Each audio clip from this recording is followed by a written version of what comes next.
반갑습니다. 오늘은 10월 19일 월요일입니다. 오늘 본 말씀은 시편 29편 1절부터 11절까지 말씀입니다. 오늘 29편은 찬양시인데요.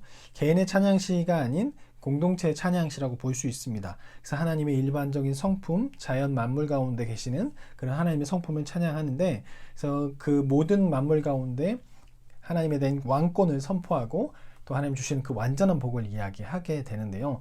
오늘 1절 말씀을 보면 권능 있는 자들아 라고 이렇게 이야기가 나옵니다. 이 권능 있는 자들아를 원어로 보면 하나님의 아들들이라고 번역할 수 있는데, 이것은 신적인 존재, 천상의 사람들, 천사들 이야기할 수 있을 것이고, 또 이 땅을 지배하는 자들, 즉 왕을 신의 아들이라고도 그렇게 표현을 하잖아요.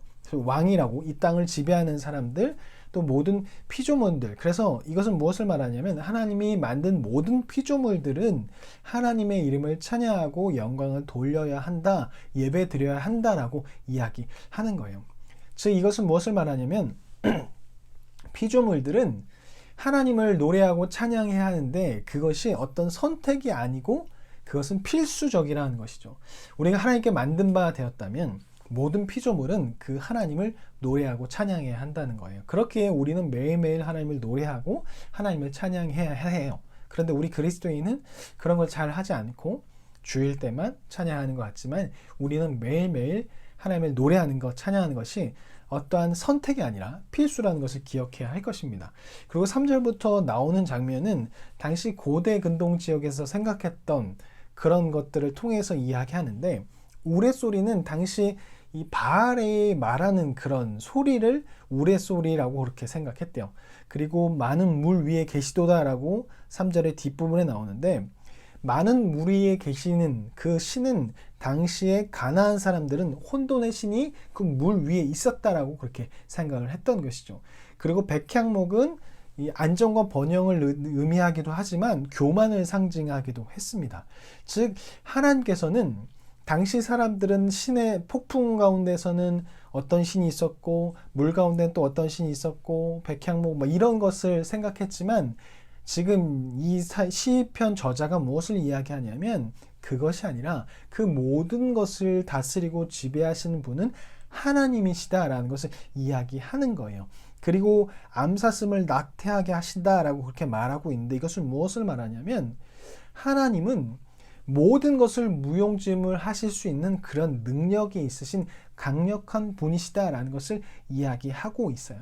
즉 이것은 무엇을 말하냐면 하나님께서 모든 만물을 다 다스리시고 모든 만물은 하나님의 손 안에 있다는 것을 이야기하는 것이죠. 그래서 앞에서 모든 피조물들은 하나님을 노래해야 되는데, 그 이유가 무엇이냐면 모든 피조물들, 모든 우주 만물을 하나님의 지배 아래에서 다스리고 계시기 때문에 모든 피조물들은 하나님을 노래해야 한다라고 그렇게 이야기하고 있고, 그 하나님께서 모든 피조물들을 관리하고 다스리시고 계시기 때문에 우리에게 어떠한 상황이 처해 있을지라도 하나님께서 마음만 먹으시면 복을 내리실 수 있는 분이다. 우리가 생각할 때는 우리가 정말 고통 가운데 있을 때 어떤 이런 복이 찾아올 거라고 생각하지 그럼 못할 때에도 하나님께서는 복을 주실 수 있는 분이다라는 것, 그것을 우리는 알고 살아가야 한다는 것이죠. 하나님은 모든 것을 주관하시고 우리에게 복을 주실 수 있는 분이십니다. 그런데 우리는 그것을 잊고 살아갈 때가 참 많이 있는 것 같습니다. 그러다 보니까 하나님을 찾지 않을 때가 참 많이 있는데, 하나님은 능히 그렇게 하실 수 있는 분이라는 것이죠. 때로는 고통과 아무것도 보이지 않는 그런 사면초가 같은 상황이 벌어질다 할지라도 하나님은 그런 가운데서도 그 모든 것을 다 뒤집어 엎으시고 무용지물로 만드시고 복을 주실 수 있는 분이시고, 하나님은 그런 사람에게, 하나님을 바라보는 사람에게 평강의 복을 주시는 분이라고 말하고 있습니다. 우리는 그런 하나님을 믿어야 하고, 그런 하나님께 기도할 때 하나님께서 우리에게 평안의 복을 주실 줄 믿습니다. 우리는 날마다 그런 하나님을 노래해야 할 것입니다. 한 주 동안 하나님을 노래하시는 저와 여러분이 되기를 간절히 소망합니다. 그러면 내일 뵙겠습니다. 안녕히 계세요.